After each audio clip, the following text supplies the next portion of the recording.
ay tinatawag na centennial commemoration ng paglubog ng barko na Titanic. Siguro, alam niyo yan. At binabalita rin yan sa ating mga sa mga pahayagan at paging sa telebisyon ay napapanood niyo.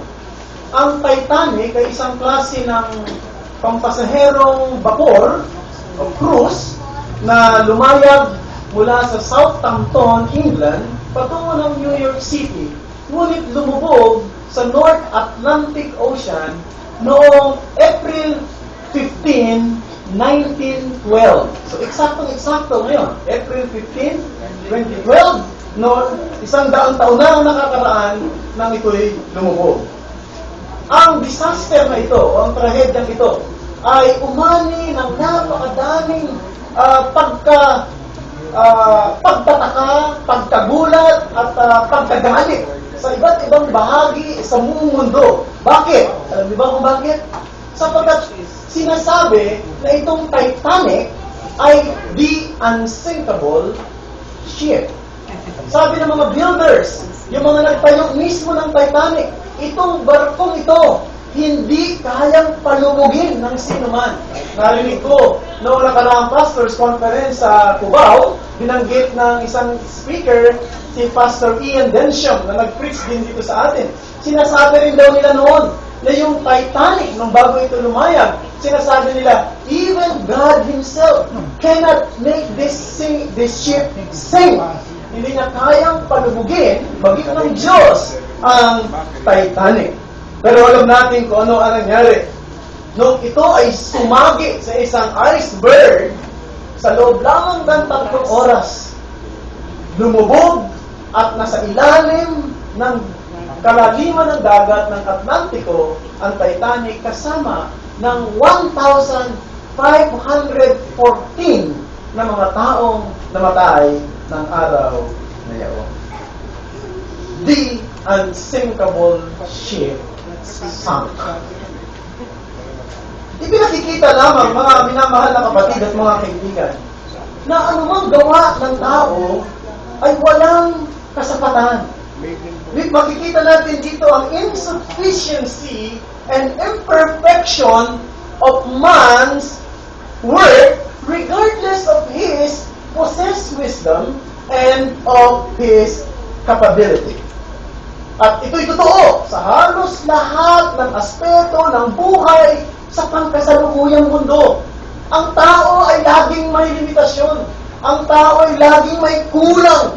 Ang tao ay laging hindi sakdal sa kanyang mga gawain. At kung totoo ito, sa larangang pisikal, sa larangang pangmundong pangkasalukuyan, higit na ito'y totoo. Sa larangang pang-espiritual, wala tayong kakayanan sa ating sarili na iligtas ang ating sarili sa harapan ng isang banal na Diyos. Yan ang dahilan, mga kapatid, kung bakit ang Kristyanismong isinusulong ng Biblia ay nagtuturo sa atin na ang kaligtasan ay hindi sa pamamagitan ng gawa ng tao, kundi sa pamamagitan lang ng Diyos.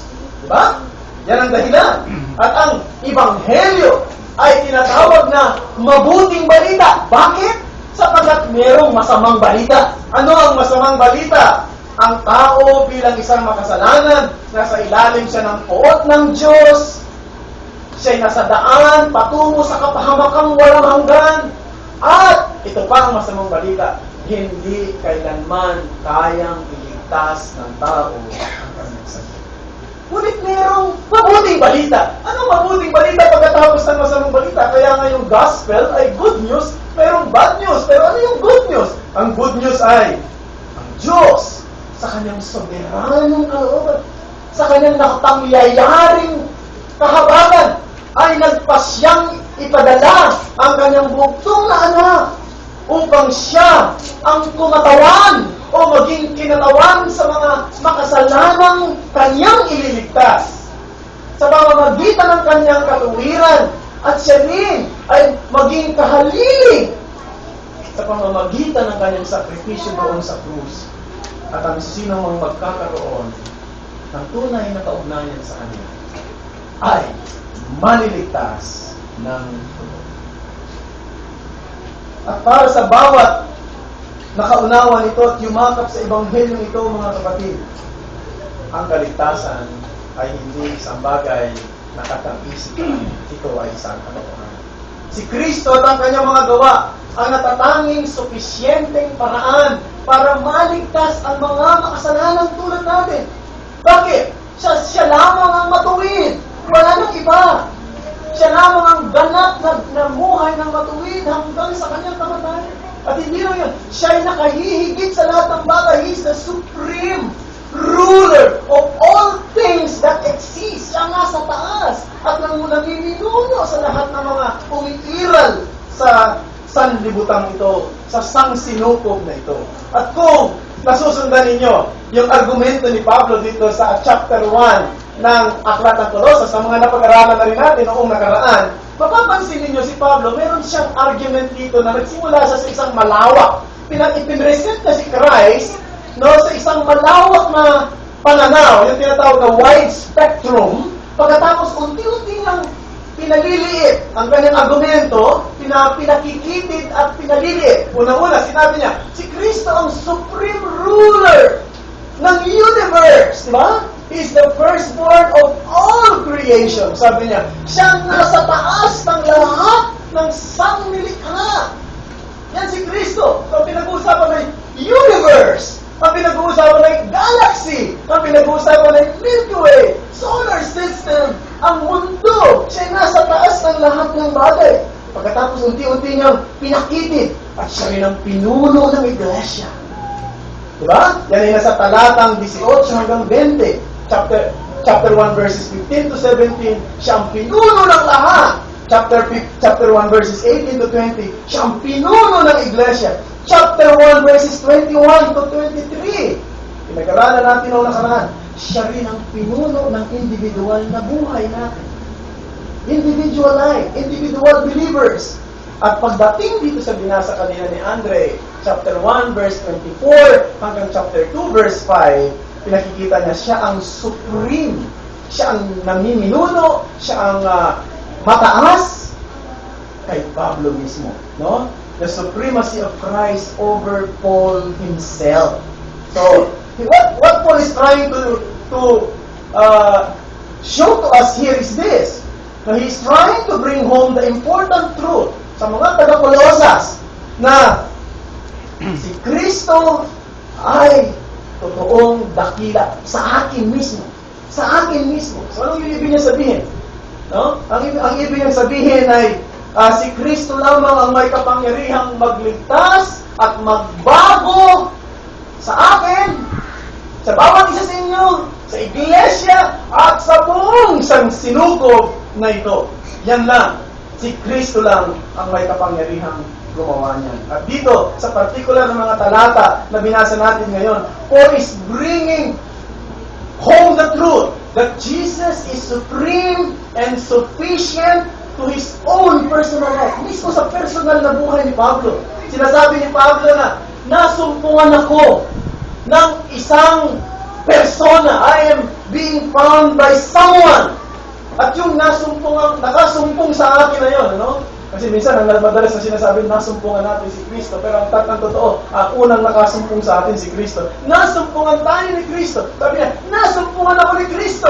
At yung nakasumpong na yun sa akin, yung mga nakasumpong na ito sa akin, sabi niya, handa kong iwanan ang lahat ng bagay. Handa kong palikuran ang lahat ng bagay para sa Kanya. Napakaganda niya. At yan ang gusto kong dalhin mensahe. Palagay ko, ito yung trust ng mga verses na binasa natin ngayon. Ang mensahe ay ito. Christ is someone who is worth losing everything for. Kung meron kang handa na iwanan, kung merong isang persona, kung merong sino man, handa kang iwanan ng lahat, handa kang talikuran ng lahat, handa kang kalimutan ng lahat na meron ka, yan ay walang iba kundi si Kristo. Ang Ebanghelyo ni Kristo ay hindi lamang nagbigay sa atin ng pag-asa ng kaligtasan. Ang Ebanghelyo ni Kristo ay nagbigay sa atin ng pagbabago ng ugali. ng pag-iisip, ng pananaw, na ngayon handa na tayong iwanan ang lahat ng bagay para sa Kanya. Yan ba ang puso mo? Yan ba ang attitude mo ngayon? O may mga bagay na hindi mo kayang iwanan alang-alang kay Kristo? Mayroong mga bagay na hindi mo kayang talikuran alang-alang kay Kristo? Kay Pablo, handa niyang talikuran ang lahat ng bagay alang-alang kay Kristo. Dapat ganyan din ang bawat isa sa atin. Handa tayong iwanan, talikuran, at handa tayong mawala ang lahat ng bagay alang-alang sa Kanya. Alang-alang lang sa Kanya. Iyan ang pagbabago na ginagawa ng Ebanghelyo. May tatlong bagay na gusto kong dalhin sa inyo mula sa mga talata na ating binasa kanina. Unang-una, Gospel makes us willing to suffer. Verse 24. Pangalawa, Gospel makes us willing to serve. Verse 25 to 28. And then, Gospel makes us willing to strive for others.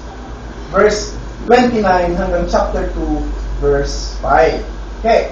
Now, una-una, nais kong ipaliwanag sa inyo, baka malito kayo, bakit ganito ang pangungusap ni Pablo sa talatang 24. Pansinin niyo sinabi ni Pablo sa talatang 24. Ang sabi niya rito sa verse 24, ngayon, nagagalak ako sa aking mga pagtitiis. Nagagalak daw siya sa kanyang pagtitiis. Alang-alang sa inyo.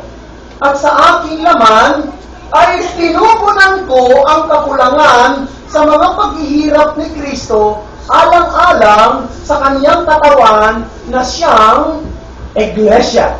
Okay, no. Gusto ko lang bigyan ng liwanag ito saglit, o point of clarification. Kasi binanggit ni Pablo rito na pinupunan daw niya ang mga paghihirap ni Kristo. No? Pinupunan niya. Now, ano bang ibig sabihin ni Pablo na pinupunan niya yung sabi niya, kakulangan ng paghihirap ni Kristo. Now, gusto ko sabihin, mga kapatid, na hindi ibig sabihin ni Pablo na yung paghihirap ni Kristo ay kulang. Hindi sufisyente. Alam niyo ba kung bakit ko sinasabing hindi ganun ang nasa isip ni Pablo? Di ba natatandaan ninyo? Yan ang ating pinag-aralan sa nakaraan. Mula sa chapter 1, sa chapter 1, verse 1 to 23. Pinaliwanag sa atin ni Pablo na si Kristo lang ang sufisyenteng tagapagligtas. Siya lamang, wala nang iba. Yung kanyang ginawa doon sa cross ay sapat. No? Para iligtas ang mga makasalanang kanyang tinatawag na maging mananampalataya. Sapat yung kanyang ginawa doon sa cross. At walang kulang. Hindi niya nakakalimutan yun. Huwag natin isipin na biglang nakalimot si Pablo pagdating sa verse 24, sinabi niya may kulang sa ginawa ni Kristo. Ngayon, pupunan ko. Hindi ganoon. Alam niyo ba, si Kristo mismo ang nagsabi, alam natin yun, doon sa, nung siya nakapako doon sa cross, di ba? Yung ika-anim na utos, ika-anim na huling salita niya, yung sa 7 last words, yung huling-huling sinabi niya, ano yun? Ika-anim sa huli, naganap na, it is finished. Ibig sabihin, tapos na, sakdal na, kompleto na, ang pagliligtas, sapat na ang kanyang kamatayan para sa katubusan ng sinumang mananampalataya niya. Na pangalawa, ano bang ibig sabihin ni Pablo rito? Yung binabanggit niya rito na paghihirap na niya, na kung saan sabi, ay kulang pa, o pagkukulang sa paghihirap ni Kristo, ang tinutukoy rito ay paghihirap ng katawan ni Kristo sa espiritual, ang Iglesia. Kasi yung katawan ni Kristo ngayon, na literal, yung physical na katawan niya, nandoon na sa luklukan ng Diyos, di ba? Siya umakyat sa langit, nakaupo sa kanang luklukan ng Diyos Ama. Pero, meron siya tinatawag na espiritual na katawan. Yung binabanggit dito, yung Iglesia. At yung espiritual na katawan niya yon ay hanggang sa mga oras na ito, ay dumadaan sa mga pagtitiis, kapighatian, at kahirapan. Ang kanyang espiritual na katawan na siyang Iglesia ay makakaranas ng persecution, tribulation, affliction, habang nandito pa siya sa mundong itong pangkasalukuyan. At ang mga paghihirap na ito na nararanasan ni Pablo noon at naranasan ng mga Kristiyano at ang Iglesia sa ating panahon, hindi ito paraan para matubos ang Iglesia. Matubos na ang Iglesia. Ngunit itong mga paghihirap na kanyang nararanasan ay bunga ng kasalanan. Consequence ng kasalanan. Hanggang ngayon, nagsasuffer ang kanyang mga tao sa bunga ng kasalanan na nagawa ng unang magulang si Adan at mismo ng tao. Di ba? At, alam niyo mga kapatid, ang paghihirap ng kanyang katawan ay paghihirap din ni Kristo na siyang ulo ng Iglesia. Bibigyan ko yan ng halimbawa. Naalala nyo, sa Aklat ng Mga Gawa, Kapitulo 9, huwag nyo nang buksan doon dahil kulang tayo sa oras, pero kung may pagkakataon kayo, buksan niya. Sa Aklat ng Mga Gawa, Kapitulo 9, kilala natin si Pablo na ang pangalan niya noon ay Saulo. Hindi pa siya Pablo. Si Saulo ay nag-uusig ng Iglesia. Kinakalagkad niya yung mga babae at mga lalaki, ginagapos niya, dinadala niya doon sa bilangguan. Yan ang kanyang ginagawa sa mga alagad ng Panginoon. At merong isang tao na pangalan si Esteban. Si Esteban ay binato hanggang sa mamatay. At ang sabi, ito'y ayon din sa kapahintulutan ng isang lalaking binata, batang-batang lalaki na ang pangalan ay si Saulo. Si Pablo yun. At minsan isang araw, dahil gusto niya, nag-aalab ang kanyang puso para usigin ng iglesia, siya ay pumunta sa Damasco, yan ang Syria. Sa daan ng Damasco mula sa Jerusalem, patungo ng Syria, para kumuha ng kapahintulutan para patuloy niyang usigin ng iglesia. Ano nangyari? Nakatagpo niya si Jesus doon. Di ba? Narinig niya ang isang tinig. Ang tinig ay ganito ang sinasabi, Saulo! Saulo! Bakit mo ako pinag-uusig? Napansinin niyo yung salita niya. Hindi sinabi ng Panginoong Jesus, Saulo! Saulo! Bakit mo pinag-uusig ang iglesia? Bakit mo pinag-uusig ang aking mga alagad? Bakit mo pinag-uusig ang mga Kristiyano? Sabi niya, bakit mo ako pinag-uusig? Ano ibig sabihin? Ang paghihirap ng iglesia ay paghihirap pa rin ng ulo ng iglesia. Walang iba kundi si Jesus. Kaya nga, parang sinasabi niya, kung sinasaktan mo ang iglesia, kung sinasaktan mo ang mga mananampalataya, ang sinasaktan mo ay mismo ay si Jesus. Si Jesus hindi pa kompleto ang kanyang paghihirap. Dahil ang kanyang iglesia ay naghihirap pa rin. Ganap na! Sakdal na ang paghihirap niya doon sa krus para sa kaligtasan ng kanyang iglesia. Pero ang kanyang espiritual na katawan ng iglesia hanggang ngayon naghihirap at sa tuwing sila'y naghihirap, dumadaan sa pagsubok, sa pag-uusig, sa iba't ibang mga kapighatian ng buhay, si Kristo ay kasama nilang naghihirap. Napakaganda yan, di ba? Napaka-encouraging yan, di ba? Isipin mo na ang Panginoon, kasama siya sa mga paghihirap natin. Ano bang paghihirap na nararanasan mo bilang Kristiyano ngayon? Ano bang paghihirap na nararanasan mo sa katapatan mo, sa pagsunod mo sa kalooban ng Panginoon? Ano bang paghihirap mo sa pagsunod sa Kanya sa larangan ng pagsamba at paglilingkod? Sa iba't ibang paraan ng buhay, sa pamilya, sa opisina, sa pabrika, sa eskwela, o maging sa iyong komunidad. Kung ikay naghihirap, inuusig, nililibak, kung ikaw ay may mga iba't ibang affliction sa buhay, kasama mo si Jesus. Pinupunan mo. Nagpaparticipate ka sa paghihirap ng Kanya. Yan ang dapat natin tandaan. Pangalawa, tingnan natin ang practical application mula rito. Siya ang Panginoong Jesucristo, mga kapatid, ay hindi nangako na ang buhay Kristiyano ay isang madaling buhay. Hindi totoo. Yung kanta, ang buhay ng Kristiyano ay masayang tunay. Naglulundagan, nagsasayawan, nagsisigawan. Hindi totoo yan.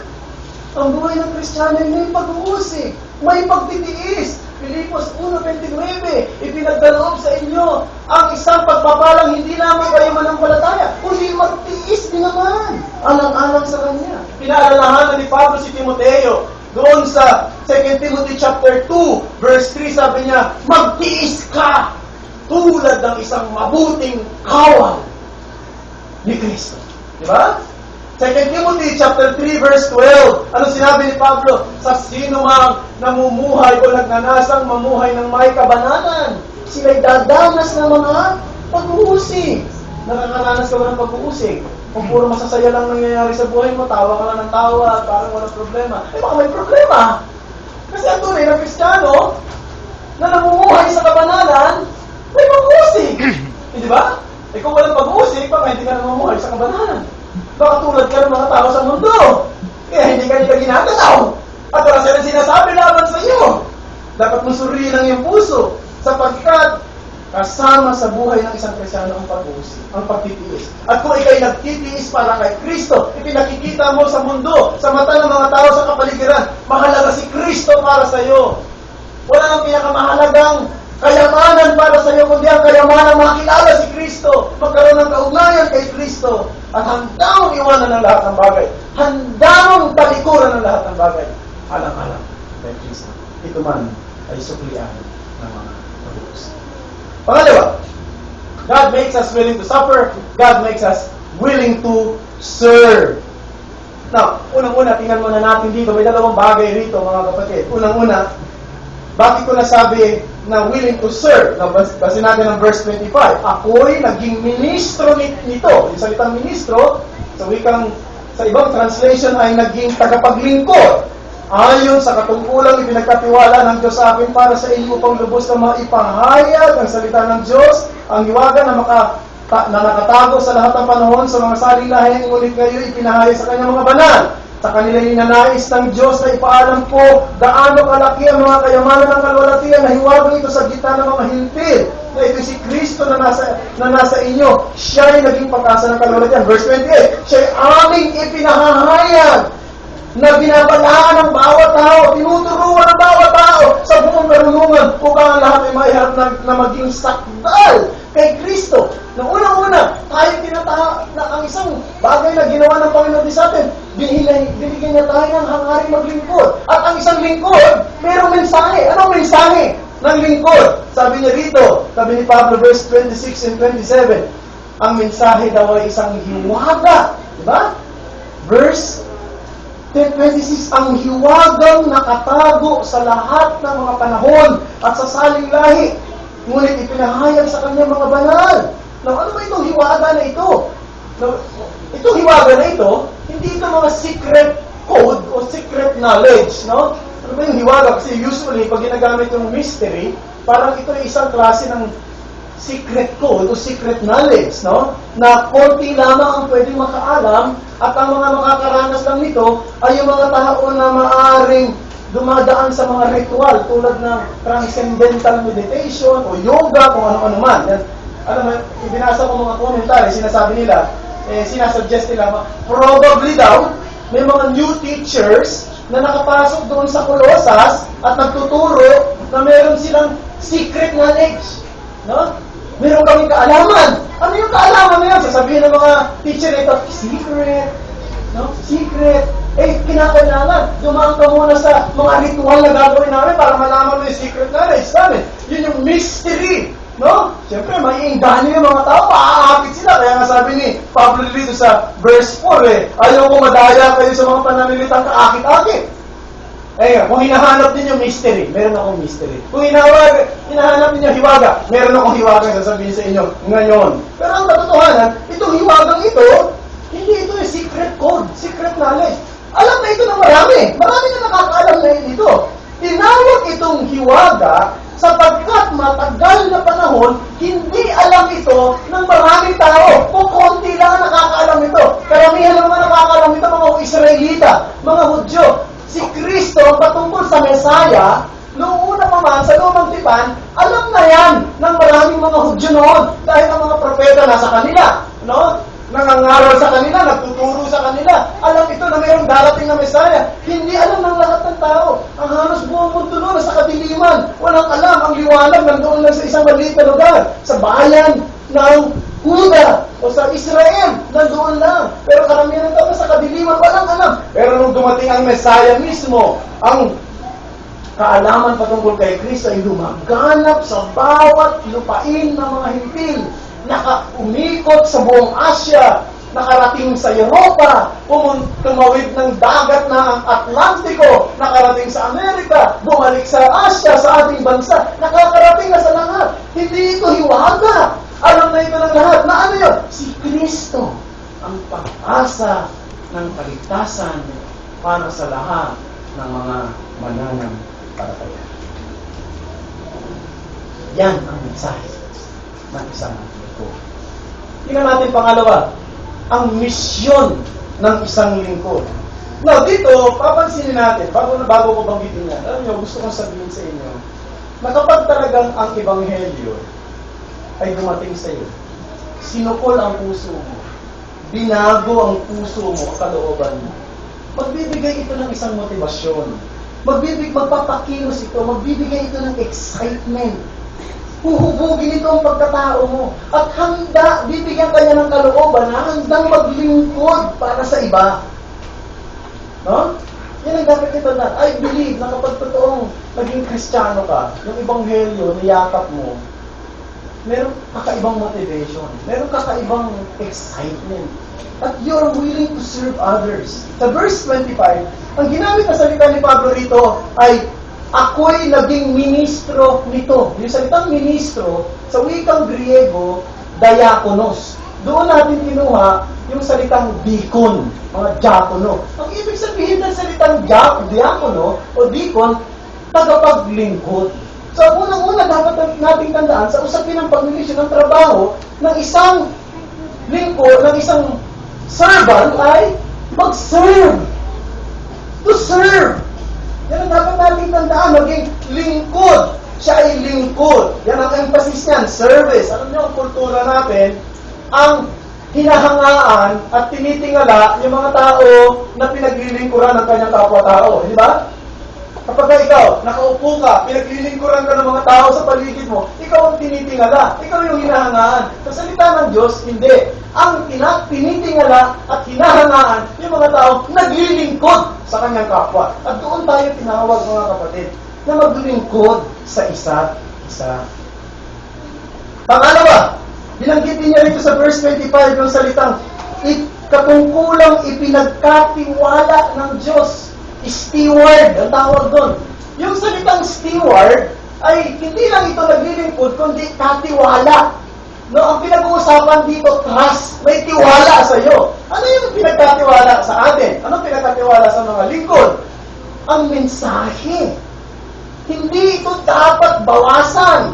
Hindi ito dapat dagdagan. Hindi ito dapat i-innovate o anumang dapat gawin. Dapat i-preserve yung kadalisayan ng mensahe ng Ebanghelyo. Sa ating panahon ngayon, maraming mga Christian church, binabago nila yung mensahe ng Ebanghelyo. Ngayon, ang mensahe ay, tanggapin mo si Kristo at gagaling ka sa karamdaman mo. Tanggapin mo si Kristo at yayaman ka. Ba ganyan ang mga mensahe ngayon? Tanggapin mo si Kristo, magiging maganda ang takbo ng buhay mo. Hindi ang mensahe ng Ebanghelyo, ang mensahe ng Ebanghelyo, makasalanan ka. Nasa ilalim ka ng puot ng Diyos. Ang pagkakaroon mo ng relasyon kay Jesus, ang Ebanghelyo na si Kristo ay namatay at muling nabuhay sa mga makasalanan tulad mo, ay isang mabuting balita na kung ikaw ay magkakaroon ng kaugnayan sa Kanya, para ka rin namatay at muling nabuhay kasama niya. Yan ang mensahe ng Ebanghelyo. Walang kinalaman yan sa, huwag natin ibaba yung mensahe ng Ebanghelyo sa mga pangangailangan natin sa araw-araw. Di ba? Kasi ngayon, ginagawa nila yung mensahe ng Ebanghelyo, ibinababa nila dun sa mga pangangailangan natin sa araw-araw na material lang ang lumilipas. Ang mensahe ng Ebanghelyo ay higit na mataas ang inaabot na problema. Spiritual at pangwalang hanggan. Yan ang mensahe. Hindi ito dapat baguhin. No? Itinagkatiwala ito sa akin. Isa pa, verse 28. No? Siya ay aming ipinahahayag, ibinabalita, pinahahayag, binabalaan ng bawat tao, tinuturuan ng bawat tao sa buong karunungan upang lahat ay maiharap ng sakdal kay Kristo. Ang tawag doon ay, spread. No? Pagpapalaganap, pagpapahayag ng mabuting balita sa iba. Yan ang Ebanghelyo ng Panginoon dapat sabihin sa lahat. Ang mensahe hindi dapat itago. No, merong isang missionary. Ang pangalan niya ay si Alice Mildred Cable. Siya po ay misyonaryo ng maraming taon sa Gobi. Yan yung Gobi sa Mongolia.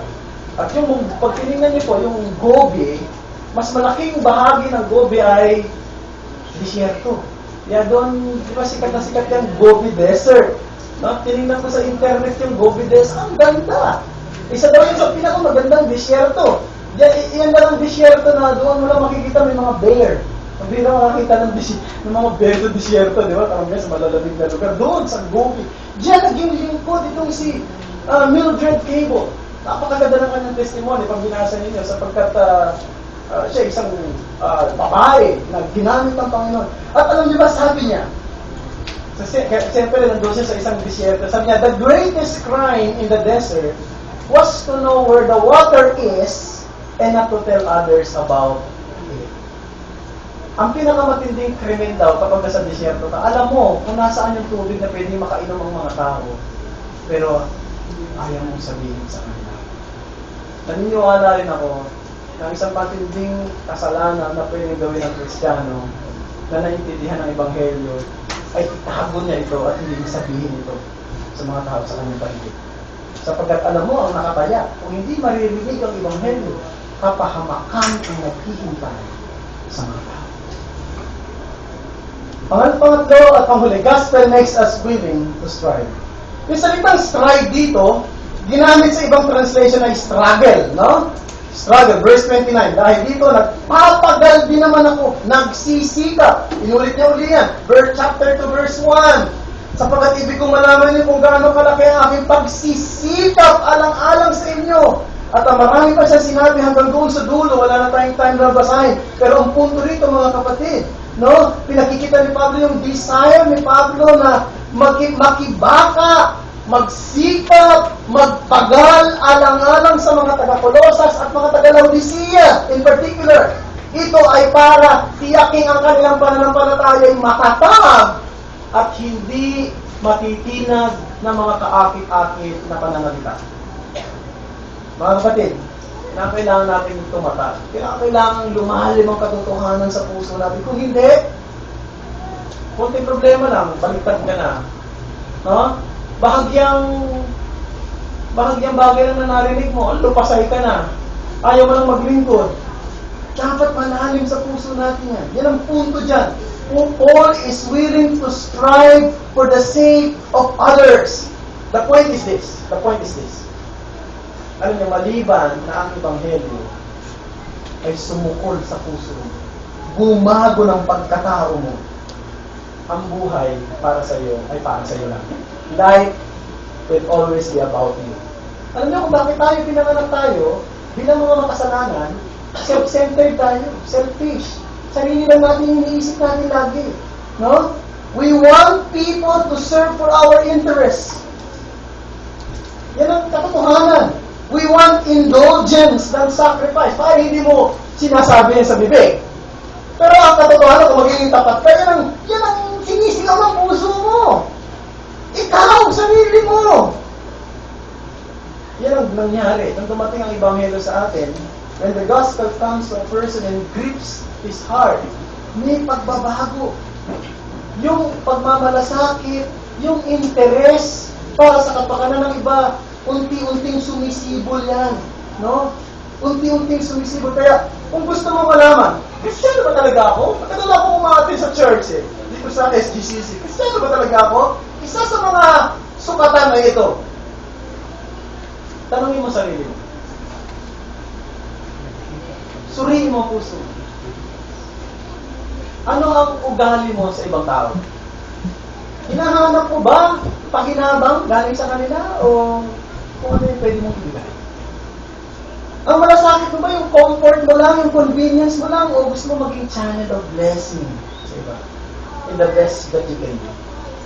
Yung tapat na sagot mo sa tanong na yan, ang magdidetermina kung ang kapangyarihan ng Ebanghelyo ay dumating talaga sa puso. Kung kumilos talaga sa puso. Nais ko magtapos sa isang quotation mula sa isa sa mga pinatawag ngayong bantog na pastor at bantog na manunulat at mangangaral sa ating kasaysayan, sa ating pangkasalukuyan pa lang, isang famous reform preacher and reform writer in our time, si John Piper, sa kanyang aklat na Don't Waste Your Life. Ito kanya sinabi, if you live gladly to make others glad in God, then your life will be hard. Your risk will be high, but your joy will be. Kung gusto mo na mamuhay ng masaya, para gamitin maging masaya ang iba sa Diyos, mahirap din yan. No? Mahirap yan. Kasi nilalabanan mo sarili mo eh. No? Your risk will be high. May pangalan din dyan. Pero tandaan mo, ang kagalakan at kalubusan ng kagalakan ay darating. Yan ang ginawa ni Kristo para sa atin. At kung ikaw ay na kay Kristo, yan din ang pwede mong sabihin. Handa mong iwanan ang lahat. Talikuran ng lahat. Para. Pero bago tayo manalangin, tumayo tayo at awitin natin